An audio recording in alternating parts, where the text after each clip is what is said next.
গান্ধী জয়ন্তীতে বক্সায় আসছে বাঘিনী। নজরদারিতে আধুনিক radio network করছে বন দপ্তর।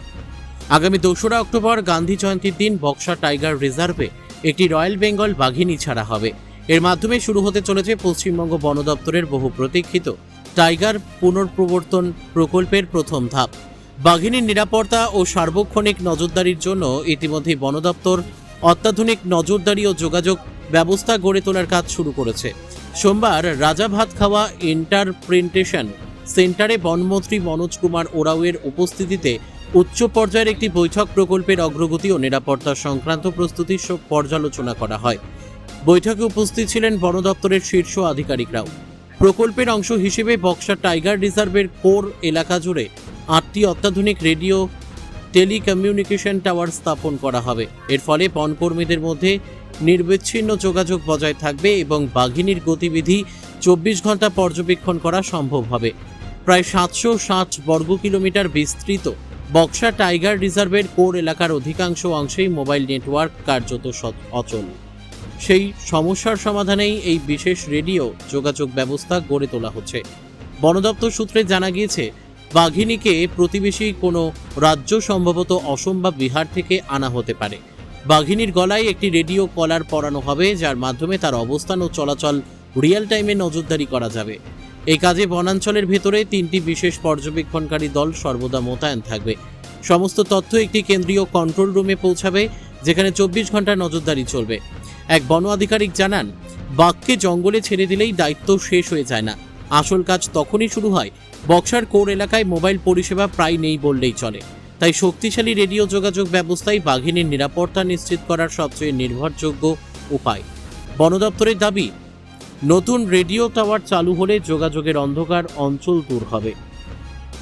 পাশাপাশি চোরা শিকার রোধ, বন আগুন মোকাবিলা, বন্যপ্রাণী পর্যবেক্ষণ এবং জরুরি উদ্ধার অভিযানে এই পরিকাঠামো গুরুত্বপূর্ণ ভূমিকা নেবে। 2 অক্টোবর আমাদের এখানে বক্সায় টাইগার রিইন্ট্রোডিউস হচ্ছে। সেটা যাতে ঠিকঠাক চলে এবং পুরো প্ল্যানিংটা কীভাবে হচ্ছে সেটার জন্যই আজকে আপনি ভিজিট করলেন এনক্লোজারটা, আপনি কি মনে করেন প্রস্তুতি সম্পূর্ণ সারা? আমাদের তরফ থেকে, ডিপার্টমেন্ট তরফ থেকে পুরোটাই রেডি হয়ে আছি এবং আমরা 29 জুলাই করে ফেলতাম, কিন্তু যেহেতু কিছু শিফটিংয়ের একটু সমস্যা আছে, এখন আমরা করিয়েছি। আমরা সিম্পিতি দেখাচ্ছি, সিম্পিতি আছে আমাদের সরকার সাথে। আমরা কোনো ধরনের কোনো চান্স নিতে চাই না। যদি কোনো ধরনের কোনো বন্যা পরিস্থিতি তৈরি হয় বা হেভি রেনফল হয়, সেক্ষেত্রে সমস্যা হতে পারে। কারণ পুরো প্ল্যানটা এমন ব্যাপার নেই যে বাঘ ছেড়ে দিলাম আর সব কিছু শেষ হয়ে গেল। পুরোটা মনিটরিং করতে প্রায় 6 মাস, 7 মাস, 8 মাস লাগবে। আর বড় টিম পুরোটাই মনিটরিং করবে। তাই কোনো ধরনের আমরা কোনো চান্স নেইনি। আমরা 2 মাস 3 মাস পিছিয়ে দিয়েছি। সেটা ভালো দিন আছে, আমাদের গান্ধী জয়ন্তী, সেই দিন আমরা 2 অক্টোবর টাইগার ইন্ট্রোডিউস করব। মূলত বাঘ কোথা থেকে নিয়ে আসা হচ্ছে? আমরা চেষ্টা করছি, পাশেরই একই ধরনের এনভায়রনমেন্ট পরিবেশ আছে, সেরকম পাশে বিহার আছে, সেখান থেকেও চেষ্টা করা হচ্ছে। বা পাশে মানুষ আছে, যেখান থেকে সুস্থ সবল বা বাঘ পাবো, যেটা আমাদের দরকার, সেটা আমরা যেখান থেকে পাবো সেখান থেকে আমরা চেষ্টা করবো নিয়ে আসার। প্রাথমিকভাবে সেটা তো ফেন্সিংয়ের মধ্যেই থাকবে বা সেটা প্রসিজিওর মধ্যে একটা প্রসিজিওর, সেটা হচ্ছে তাকে রাখা হয় পরিবেশ সাথে খাপ খাইয়ে নেওয়ার জন্য। সেক্ষেত্রে কয়েকদিন তাদের রাখা হয়, খাপ খাইয়ে নিয়ে তারপরে আমরা তাকে ছেড়ে দেবো।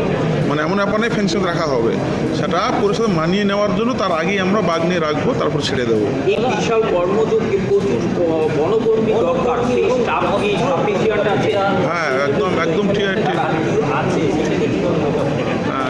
একটা ঠিকই বলেছেন। মানে প্রায় বিভিন্ন প্রায় 80%, 87, 90% অবধি আমাদের ডিপার্টমেন্টের খালি হয়ে আছে, ভ্যাকেন্ট হয়ে আছে। তো চাপ তো আছেই, মারাত্মকভাবে চাপ আমাদের ডিপার্টমেন্টের যারা আছেন আধিকারিক তাদের উপর আছে। তারপরেও কিন্তু তারা দিন রাত খেটে 24 ঘন্টা খেটে সে ফুলফিল করে নিয়েছেন। আমরা মোটামুটি রেডি হয়ে গেছি। এখন শুধু যেটা বলছি না যে বাঘ মামা আসার অপেক্ষায় আমরা আছি। আমরা পুরোপুরি তৈরি হয়ে আছি। এখন একটাই অপেক্ষা, তাড়াতাড়ি বর্ষা যাক, 2 অক্টোবর আসুক। বাঘকে বাঁচাতে তার জন্য যা যা করণীয়, যেভাবে করে অন্য জায়গায় রিইন্ট্রোডিউস হয়েছে এবং সাকসেস হয়েছে, সবটাই ফুলফিল করা হবে। ভাববেন না যে এটা ছোট্ট এটা ইস্যু, এটা আমাদের কেন্দ্রীয় সরকার, এটা মোদিজির কিন্তু এটা ভিশন একটা।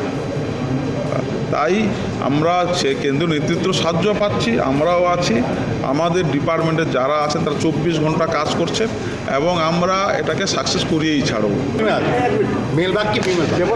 মেল ফিমেল লাস্ট আর বুঝি না। হ্যাঁ, মেল ফিমেলের ব্যাপার নেই, আমরা টাইগ্রিস ফিমেলটাই ছাড়ছি। সাথে প্রস্তাব এসছে যদি পেয়ার ছাড়া হয় তাহলে আরও ভালো হবে, যেটা টেকনিক্যালি যেটা হয় সেটাই করবো। হ্যাঁ।